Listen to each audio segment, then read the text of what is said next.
বালাসেল খুব ভালো খুব ভালো লাগছে আমার সব ফ্যামিলিরে জেনা থ্যাংক ইউ না টায়ার্ড না হবে against India.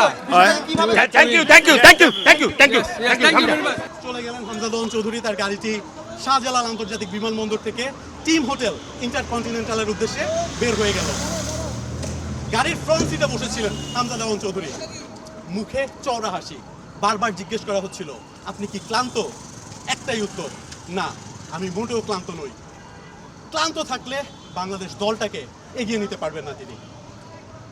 হামজা চৌধুরী ঠিক যেভাবে গাড়ির ফ্রন্ট সিটে করে টিম হোটেলের দিকে গেলেন, ঠিক একইভাবে জাতীয় দলের ফ্রন্ট সিটে বসে তিনি দলটাকে এগিয়ে নেবেন, ভারত বদের পরিকল্পনা করবেন।